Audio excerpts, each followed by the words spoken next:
Hey, எல்லோருக்கும் வணக்கம். Welcome to உங்கள் நான் கமல் ஹாசன். ஸோ இந்த வீடியோவில் நம்ம கமல் சார் பற்றின ஒரு புதிய தகவலாம் அதை டிஸ்கஸ் பண்ண போகிறோம். ஸோ வீடியோக்குள்ள போகிறதுக்கு முன்னாடி நம்ம சேனலுக்கு நீங்கள் புதுசாக இருந்தீங்கன்னா கண்டிப்பாக சப்ஸ்கிரைப் பண்ணிக்கோங்க. வீடியோ மறக்காமல் லைக் பண்ணிக்கோங்க. இப்போ நம்ம வீடியோக்குள்ளே போகலாம். ஸோ இன்றைக்கி நம்ம பார்க்க போகிற டாபிக் வந்து பார்த்திங்கன்னா முதல் டாப்பிக்கே இந்தியன் 2 படத்தை பற்றி தான். ஸோ இந்தியன் 2ல் இடம்பெற்ற பாரா அப்படின்ற அந்த பாடல் வந்து பார்த்திங்கன்னா பயங்கரமான ஒரு இம்பேக்ட் வந்து கிரியேட் பண்ணி கிட்டத்தட்ட யூடியூப்பில் பயங்கர ஒரு ட்ரெண்டிங் ஆகி ஃபஸ்ட் இடத்துல வந்து ட்ரெண்டிங்கில் வந்து இருக்குது அப்படிங்கிறது தான். ஸோ 2 மில்லியன் வியூஸை தாண்டி விறுவிறு என்று வளர்ந்து கொண்டிருக்கும் பாரா அப்படின்ற அந்த பாடல் பயங்கர ட்ரெண்டிங் ஆனது அப்படிங்கிறது வந்து பார்த்திங்கன்னா எல்லாருமே செம்ம ஹாப்பியாக இருக்காங்க. குறிப்பாக கமல் ரசிகர்கள் வந்து பயங்கர ஹாப்பியாக இருக்காங்க அப்படிங்கிறது வந்து பார்க்க முடியுது. அது மட்டும் இல்லாமல் அனிருத் அவர்கள் ஒரு ட்வீட் வந்து போட்டிருக்காரு. இந்த மாதிரி நான் வந்து ரொம்ப இந்த பாடல் எப்படி ஒர்க் ஆக போகுது அப்படின்ற மாதிரி யோசிச்சுட்டு இருந்தேன். பட் கமல் சார் ரசிகர்களும் நியூட்ரலான ஒரு ஆடியன்ஸும் வந்து பார்த்திங்கன்னா பயங்கரமான ஒரு ரெஸ்பான்ஸ் வந்து கொடுத்துருக்காங்க. ஸோ அதனால் நான் ரொம்ப ஹம்பிளாக இருக்கேன். ஸோ வெரி ஹாப்பி அப்படின்ற மாதிரி அவரும் வந்து ஒரு ட்வீட் போட்டு பயங்கரமாக வந்து பார்த்திங்கன்னா சங்கர் சாரையும் சரி கமல் சாரையும் சரி டேக் பண்ணி வந்து போட்டிருக்காரு. அது மட்டும் இல்லாமல் இந்தியன் 2ல் நம்ம பாடல் எழுதிய விஜய் அவர்கள் அவர் வந்து வெளிநாடுகளிலிருந்து ஒரு காணொலியில் வந்து பேசியிருக்காரு. ஸோ அது வந்து ரொம்ப இதாக இருந்தது. ஏன்னா நிறைய பேர் இப்போ வந்து பார்த்திங்கன்னா சேனலுக்கு இன்டர்வியூக்காக விஜய் தான் தேடிட்டு இருக்காங்க. ஏன்னா ரொம்ப நாளுக்கு அப்புறம் ஒரு ஃப்ரெஷ்ஷான ஒரு பாடல் அப்படிங்கிறது நம்மளால் வந்து பார்க்க முடியுது, உணரவும் முடியுது. ஸோ அதனால் கூப்பிட்டு பேசியிருக்காங்க. அப்போ வந்து அவர் சொல்லியிருக்காரு, தேசிய விருது எனக்கு கிடைத்த போது இருந்த மகிழ்ச்சியை விட ஒரு ரெட்டிப்பு மகிழ்ச்சி வந்து பார்த்திங்கன்னா இந்த பாடல் இவ்வளோ தூரம் மக்களால் ஏற்றுக்கொள்ளப்படுகிறது அப்படிங்கிறது வந்து என்னால் பயங்கரமாக வந்து இருக்குது. அந்த ஒரு ஃபீலிங்கே வந்து என்னால் வந்து சொல்லவே முடியல. அந்தளவுக்கு ஒரு இம்பேக்ட் வந்து இந்த பாடல் வந்து க்ரியேட் பண்ணியிருக்கு. கூடிய விரைவில் இதை நீங்கள் படத்தில் பார்த்துட்டு நீங்கள் வந்து கண்டிப்பாக சொல்லுங்கள் அப்படின்ற மாதிரி அவரும் வந்து பேசியிருக்காரு.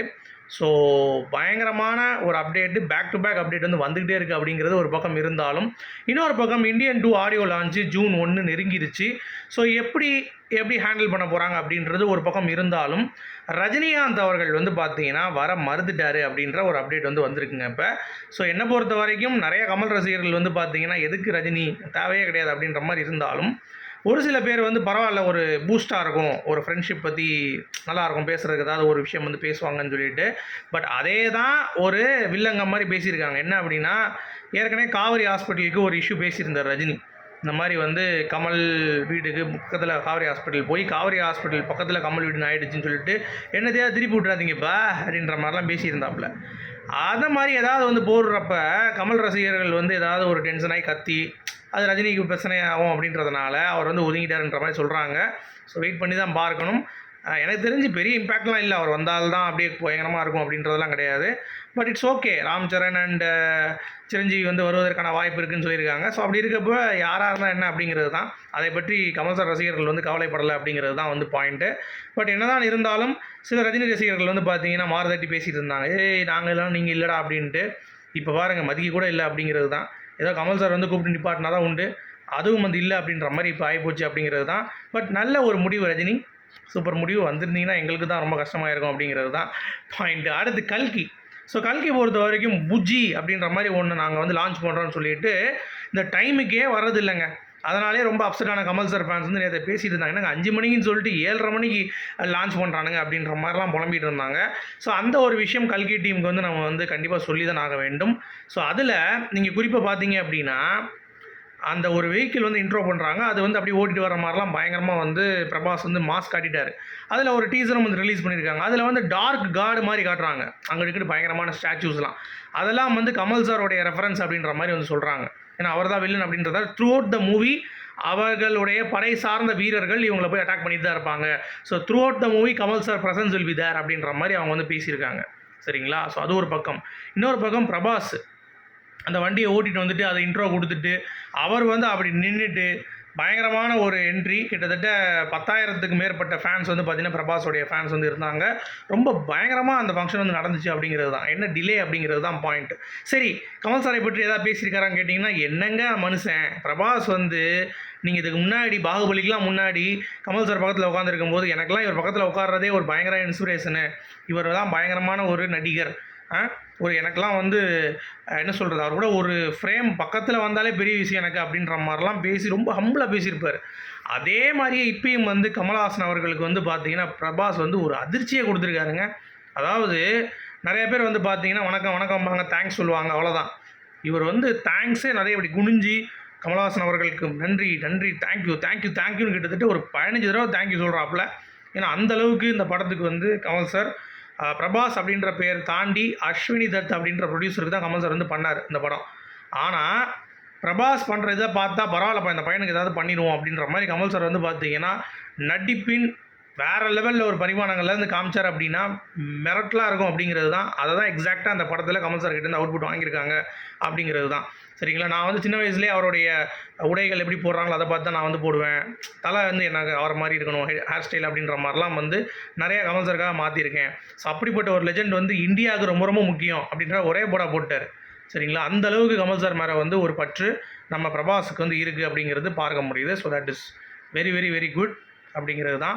அடுத்து இந்த இந்தியன் டூல் நீங்கள் கவனிச்சிங்களா, இந்த ஓல்டு கிளிப் இருக்குல்ல, அதாவது அவர் வந்து கொடி எடுத்து போய் தூக்கி எறிவார், அப்போ வந்து ஒரு பாட்டில் வந்து குத்துவாங்கல்ல, அதே பாடல் ஓல்டு ரஹ்மான் போட்ட இதில் வீடியோ மட்டும் வருது, ஆடியோ வந்து இப்போ புதுசாக இருக்க பாடலை போட்டு விட்டு மேட்ச் பண்ணுறாங்க. ரொம்ப சூப்பராக இருக்குது பார்க்குறதுக்கு, பயங்கரமாக இருந்தது.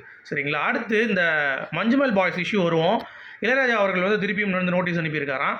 ஸோ குணா பாடலை வந்து நீக்குவதற்கு. ஸோ என்னடா அது அப்படின்ற மாதிரி நமக்கும் வந்து தோணுது. ஏன் இளையராஜா அப்படி பண்ணிகிட்டு இருக்காரு அப்படிங்கிறதுக்கு ஒரு சில பேர் சப்போர்ட் பண்ணுறாங்க. இந்த மாதிரி அவர் போகிற பாட்டு என்ன அப்படின்ட்டு, அவர் படத்துக்கு தான் காசு வாங்கிட்டார்ல, இப்போ எதுக்கு பேசுகிறாருன்ட்டு. ஆனால் டேரக்டர் சிதம்பரம் அவர்கள் மஞ்சுமல் பாய்ஸோடைய இயக்குனர்கிட்ட கேட்குறப்ப அதெல்லாம் நாங்கள் லீகலாக சேனலைஸ் பண்ணி தான் வந்து போனோம், நாங்களாம் சும்மாலாம் வந்து யூஸ் பண்ணல அப்படின்ற மாதிரி அவரும் வந்து இப்போது கருத்து தெரிவிச்சிட்டார். ஸோ இந்த பிரச்சனை எப்படி எவ்வளோ தூரம் போகுது அப்படிங்கிறது தெரியல. இது முடிஞ்சிருச்சுன்னு நினச்சேன், பட் இன்னும் வந்து முடியல அப்படிங்கிறது தான். இன்னொரு பக்கம் கே.எஸ். ரவிக்குமார் அவர்கள் பஞ்சதந்திரம் 2 கமல் சார் டைம் இருக்கிறப்ப கேட்குறேன்னு சொல்லியிருக்காரு. பட் அது பண்ணுவாராங்கிறதுக்கு எனக்கு டவுட்டாக இருக்குது. ஏன்னா எனக்கு அவ்வளோ ப்ராஜெக்ட்ஸ் வந்து வச்சுருக்காரு, என் கதையை கேட்கணும், அடுத்து பிடிக்கணும், அடுத்து வந்து பார்த்தீங்கன்னா அது பண்ணணும் அப்படின்ற மாதிரி ஏகப்பட்ட க்ரைட்டீரியாஸ் இருக்குது. ஸோ வெயிட் பண்ணி பார்ப்போம். நான் வந்து அந்த மாதிரிலாம் வெயிட் பண்ண மாட்டேன்.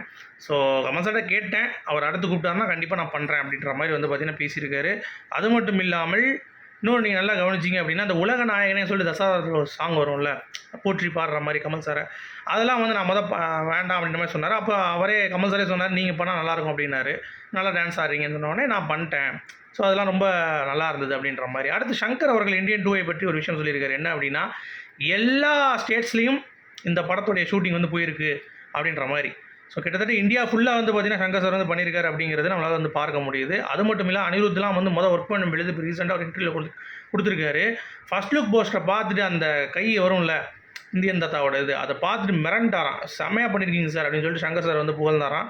ஸோ அதெல்லாம் வந்து அவர் வந்து இந்த இன்டர்வியூவில் வந்து பேசியிருக்காரு அப்படிங்கிறது தான். அடுத்து தக் லைஃப்பில் கமல் சார் வந்து ஹீரோ, சிலம்பரசனும் ஹீரோ அப்படின்ற மாதிரி ஒரு டாக்கு அந்த வடை பேச்சுன்ற சேனல் வந்து பார்த்தீங்கன்னா பேசிகிட்டு இருந்தாங்க. ஸோ அதெல்லாம் நம்பாதீங்க, கமல் சார் தான் மெயினுங்க. சிம்பு வந்து ஒரு ரோல் பண்ணுறாரு அப்படிங்கிறது தான், கமல் சாரோடைய பையனாக பண்ணுறாருன்ற மாதிரி தான் வந்து கேள்விப்படுறோம். பட் 2 பேருக்கு ஈக்குவலாக இருக்குமா, இல்லை இவர் ஒரு பார்ட் அவர் ஒரு பார்ட் அப்படிலாம் கிடையாது. இது கமல் சாரோடைய படம் அப்படிங்கிறது தான் பாயிண்ட். அதை நீங்கள் புரிந்து கொள்ள வேண்டும். இப்போ வந்து ஷூட்டிங் நடந்துக்கிட்டு தான் இருக்குது. இன்றைக்கி கூட ஒரு சாங் எடுத்திருக்காங்க, த்ரிஷா சம்மந்தப்பட்ட ஒரு பாடல் காட்சி, கொஞ்சம் வந்து ட்ரெடிஷ்னலாக வந்து எடுத்திருக்காங்க அப்படிங்கிற ஒரு அப்டேட் வந்து வந்திருக்கு. ஸோ வெயிட் பண்ணி பார்க்கலாம். அடுத்து சிங்காரவேலன் படத்தில் வந்து கமல் சார் குஷ்புவை கண்டுபிடிக்கிறதுக்காக யூஸ் பண்ணுவார்ல, அதை வச்சு போலீஸ் அவர்கள் வந்து பார்த்திங்கன்னா காவல்துறையிலேருந்து ஒரு தொலைந்த ஒரு பெண், அது ஒரு 16 வருஷம் கழிச்சு எப்படி இருக்குன்ற மாதிரி ட்ராக் பண்ணியிருக்காங்க இப்போ ரீசெண்டாக. பெரிய ஒரு விஷயம்ல. ஸோ இதுக்கு தான் கமல் சார் தீர்க்கதரிசின்னு சொல்கிறாங்க. ஸோ உங்களுடைய கருத்துக்கள் சொல்லுங்கள். மீண்டும் சந்திப்போம். Good bye.